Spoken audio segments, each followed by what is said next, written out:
കാര്യങ്ങൾ മാറി മറിയുമ്പോൾ കടുത്ത നീക്കം നടത്തുകയാണ് കോൺഗ്രസും UDF-ഉം. വരാനിരിക്കുന്ന തെരഞ്ഞെടുപ്പ് എന്നതിനേക്കാളൊക്കെ ഉപരി ഈ മുന്നോട്ടു പോകുന്ന വിവാദപരമായ സാഹചര്യത്തിൽ അണികളുടെയും പ്രവർത്തകരുടെയും ഒക്കെ ആത്മവിശ്വാസത്തെ കൂട്ടുക എന്നുള്ളതാണ്. ഓരോ ദിവസവും ആരോപണങ്ങൾ മുന്നോട്ടു പോകുന്തോറും രാഹുൽ മാങ്കൂട്ടം വിവാദ നായകൻ എന്നതിനപ്പുറത്ത് നായകനായി മാറുന്ന കാഴ്ചയാണ് കാണാൻ സാധിക്കുന്നത്. പല സ്ത്രീകളും പ്രമുഖരായ സ്ത്രീകളും അല്ലാത്തവരുമൊക്കെ മാങ്കൂട്ടത്തിന് സപ്പോർട്ടുമായി വരുമ്പോൾ ക്രൈംബ്രാഞ്ച് വരെ തോറ്റുപോകുന്ന അവസ്ഥയുമാണ് കാണുന്നത്. മാത്രവുമല്ല, കോൺഗ്രസ് രാഹുൽ മാങ്കൂട്ടം വിഷയത്തെ വളരെ കൃത്യമായി പാർട്ടിക്ക് യാതൊരു ക്ഷീണവും വരുത്താത്ത തരത്തിലാണ് കൈകാര്യം ചെയ്തതും പ്രതിരോധിച്ചതും. ആദ്യം അധ്യക്ഷ സ്ഥാനം എടുത്തു കളഞ്ഞു, രണ്ടാമത് സസ്പെൻഷനിലുമാക്കി. തൊട്ടു പിന്നാലെ MLA സ്ഥാനത്ത് നിന്ന് നീക്കം ചെയ്യണമെന്ന മുദ്രാവാക്യം ഉയർന്നു എങ്കിലും അതിന് മണിക്കൂറുകളുടെ ആയുസ് മാത്രമേ ഉണ്ടായിരുന്നുള്ളൂ. കാരണം മാങ്കൂട്ടം വരുന്ന നിയമസഭയിലേക്ക് വരട്ടെ, അതിലെന്താണ് കുഴപ്പം എന്നൊക്കെ കോൺഗ്രസ് തിരിച്ചു ചോദിക്കാൻ യാതൊരു മടിയും കാണിച്ചില്ല. സ്പീക്കർക്ക് മാങ്കൂട്ടത്തിനെ തള്ളിക്കളഞ്ഞുകൊണ്ടുള്ള ഒരു കത്ത് നൽകിയതുമില്ല. ഇവിടെ പോലീസ് അന്വേഷണം ഊർജിതമാക്കുമ്പോൾ രാഷ്ട്രീയ സമ്മർദ്ദം മൂലം മാങ്കൂട്ടം വിഷയത്തിൽ അന്വേഷണ ചുമതലയിൽ നിന്നും പോലീസുകാർ തന്നെ പിന്മാറുകയാണ്. അത്തരത്തിൽ കാര്യങ്ങൾ മാറുമ്പോൾ രാഹുലിന് അത് വീണ്ടും രക്ഷയായി മാറുന്നു. ഇവിടെയാണ് കോൺഗ്രസിനെയും ലീഗിനെയും തുടങ്ങി UDF എന്ന മുന്നണിയെ നയിക്കുന്ന കൺവീനറായ അടൂർ പ്രകാശ് തന്റെ നിലപാട് അറിയിക്കുന്നത്. രാഹുൽ നിയമസഭയിലേക്ക് വരട്ടെ എന്ന് ഉറപ്പിച്ചാണ് പറയുന്നത്. അതിനെന്താണ് കുഴപ്പമെന്ന ചോദ്യം ഉയർത്തിക്കൊണ്ടാണ് മാധ്യമങ്ങൾ അടക്കമുള്ളവരുടെ വാ അദ്ദേഹം അടപ്പിച്ചതും. കഴിഞ്ഞ ദിവസം ഇതേ വിഷയം തന്നെ സണ്ണി ജോസഫും കടുത്ത ഭാഷയിൽ തന്നെ പറഞ്ഞു.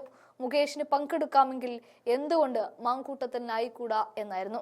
എന്താണെങ്കിലും മാങ്കൂട്ടം നിയമസഭയിലേക്ക് വരട്ടെ എന്ന് പറയുന്ന UDF കൺവീനറുടെ ചില രംഗങ്ങൾ ഒന്ന് കാണാം. കണ്ണൂരിൽ ബോംബ് സ്ഫോടനം നടന്നെങ്കിൽ ആ ബോംബ് സ്ഫോടനത്തിൽ ആരാണ് അതിൻ്റെ ഭാഗവാക്കാകുന്നത് എന്ന് ഞാൻ മാധ്യമ സുഹൃത്തുക്കളുടെ അടുത്ത് പറയേണ്ട കാര്യമില്ല. ഇതിൻ്റെ ഉൽപ്പാദകർ ആരാണെന്ന് ചോദിച്ചാൽ മാർക്സിസ്റ്റ് പാർട്ടിയാണ്. CPM ആണ് അതിൻ്റെ പിന്നിൽ നിന്നുകൊണ്ട് പ്രവർത്തിച്ചുകൊണ്ടിരിക്കുന്നത്.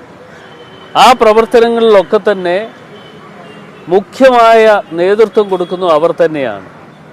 അവരെ ഏതെങ്കിലും തരത്തിൽ ഇതൊക്കെ ഒന്ന് ഇന്നുള്ള പല കാര്യങ്ങളെക്കുറിച്ചും ചർച്ച അവസാനിപ്പിക്കുന്നതിന് വേണ്ടിയുള്ള ചില നടപടികളുടെ ഭാഗമായിട്ടാണ് ഇത്തരത്തിൽ ഇപ്പോൾ ബോംബ് സ്ഫോടനം നടത്താൻ പോകുന്നു.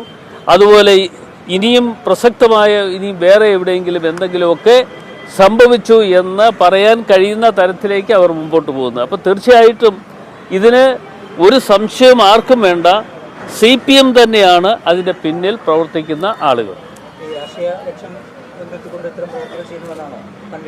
അത് ഞാൻ പറഞ്ഞല്ലോ, രാഷ്ട്രീയമായ ലക്ഷ്യത്തോടുകൂടി ഇന്ന് UDF-നെ തകർക്കുവാൻ വേണ്ടി ശ്രമം നടത്തിക്കൊണ്ടിരിക്കുകയാണ്. ആ UDF-നെ തകർക്കുവാൻ വേണ്ടി ശ്രമം നടക്കുന്നു എങ്കിലും അതൊരിക്കലും ഒരു പ്രസക്തമായ ഭാഗമായി മാറില്ല. കാരണം എന്താണെന്ന് ചോദിച്ചാൽ ഇന്ന് ഞങ്ങൾ UDF എന്ന് പറയുന്ന ഒറ്റക്കെട്ടായി നിന്നുകൊണ്ട് ഒരു ടീം വർക്കോടുകൂടി ഞങ്ങളുടെ പ്രവർത്തനം മുമ്പോട്ട് കൊണ്ടുപോവുകയാണ്. ഞങ്ങളുടെ ഈ പ്രവർത്തനത്തിലൂടെ തീർച്ചയായിട്ടും UDF-ന് വരാൻ പോകുന്ന പഞ്ചായത്ത്, മുനിസിപ്പൽ, കോർപ്പറേഷൻ തെരഞ്ഞെടുപ്പാണെങ്കിലും അതിനുശേഷം നടക്കാൻ പോകുന്ന 26-ന് നടക്കാൻ പോകുന്ന നിയമസഭാ തെരഞ്ഞെടുപ്പാണെങ്കിലും ഞങ്ങൾ അധികാരത്തിൽ കടന്നു വരുമെന്ന് പറയുന്ന കാര്യത്തിൽ ഒരു തർക്കവും ആർക്കും വേണ്ട. അത് വരുന്നതിന് വേണ്ടിയുള്ള എല്ലാ തയ്യാറെടുപ്പും നടപടികളുമായി ഞങ്ങൾ മുമ്പോട്ട് പോവുകയാണ്. ലൈംഗിക ആരോപണ വിധേയനായ രാഹുൽ മാങ്കൂട്ടത്തിൽ നിയമസഭയിലെത്തിയാൽ സംരക്ഷണം ഒരുക്കുമെന്നാണ് KPCC പ്രസിഡന്റ് തന്നെ പറയുന്നത്. എന്തുകൊണ്ടാണ് അങ്ങനെ?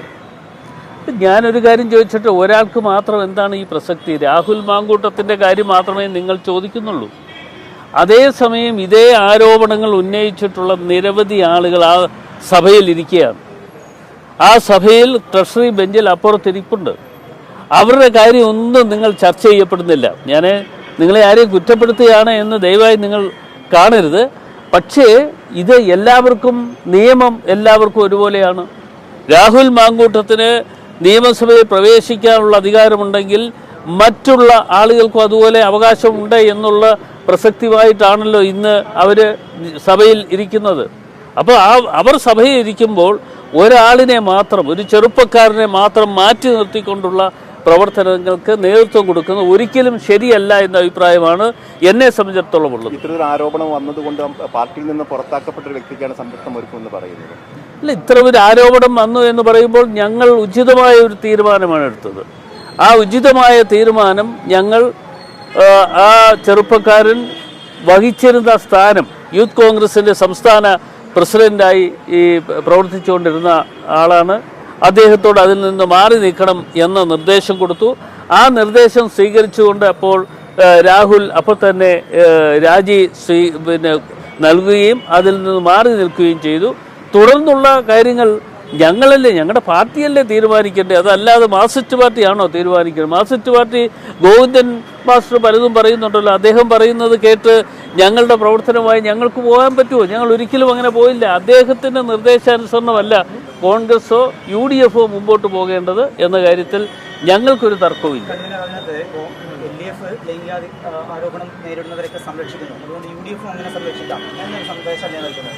അല്ല, ഞാൻ ഒരു കാര്യം ഞാൻ പറയാം, എല്ലാവർക്കും നീതി ഒരുപോലാണ്. അദ്ദേഹത്തിൻ്റെ പേരിൽ എന്തെങ്കിലും കേസ് വല്ലതും എടുത്തോ? കേസൊന്നും എടുത്തില്ലല്ലോ.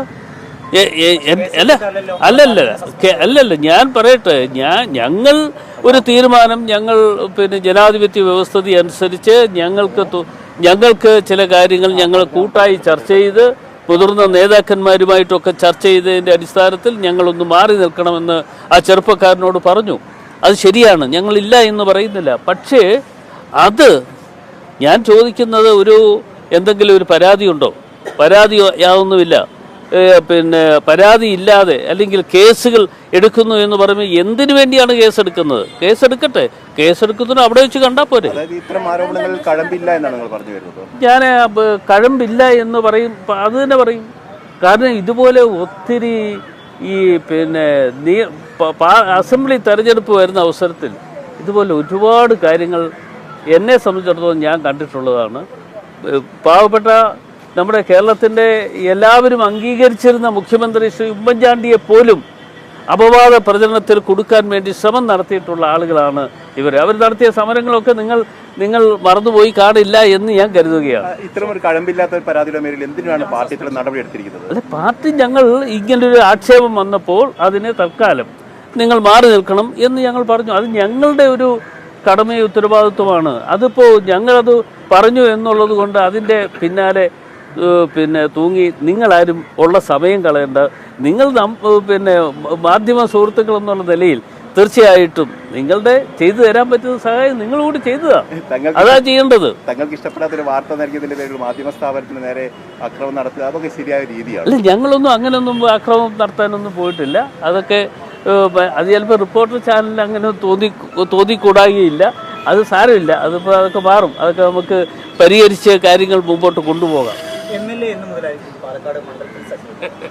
അല്ല, അതിപ്പോൾ പറയാൻ പറ്റില്ല. അതൊക്കെ ഞങ്ങൾ ചെയ്യും. ഇപ്പോൾ എനിക്കൊന്ന് 15-ാം തീയതിയാണെന്ന് തോന്നുന്നു അല്ലേ, നിയമസഭാ സമ്മേളനം കൂടാൻ പോകുന്നത് 15-നാണെന്ന് തോന്നുന്നു. അപ്പോൾ ആ സമ്മേളന കാലഘട്ടത്തിൽ അദ്ദേഹം അവിടെ ഉണ്ടാകട്ടെ, നല്ലതാണ്. പോകണമെന്നുള്ള അഭിപ്രായക്കാരനാണ് ഞാൻ.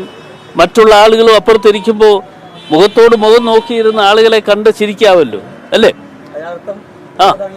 അല്ലല്ല, അത് ആ മുഖത്തോട് മുഖം നോക്കിയിരുന്ന് ചിരിക്കാമല്ലോ. അപ്പുറത്തിരിക്കുന്ന ആളിനെ കണ്ടും ഇപ്പുറത്തിരിക്കുന്ന ആളിന് അങ്ങോട്ട് നോക്കാനുള്ള അവകാശമൊക്കെ ഉണ്ടല്ലോ. തീർച്ചയായിട്ടും അത് നടക്കട്ടെ. അതാണ് അവിടെയാണ് പ്രസക്തി. രാഷ്ട്രീയക്കാർ എന്നുള്ള നിലയിൽ മിതത്വം പാലിക്കേണ്ട കാര്യങ്ങൾക്ക് മിതത്വം പാലിക്കണം. അല്ലാതെ മുമ്പോട്ട് പോകുന്ന ഒരു കാര്യവും തീർച്ചയായും നമ്മുടെ ജനാധിപത്യ വ്യവസ്ഥയിലോ അല്ലെങ്കിൽ നമ്മുടെ സമൂഹത്തിനോ ഗുണം ചെയ്യുകയില്ല എന്ന അഭിപ്രായമുള്ള ഒരാളാണ് ഞാൻ.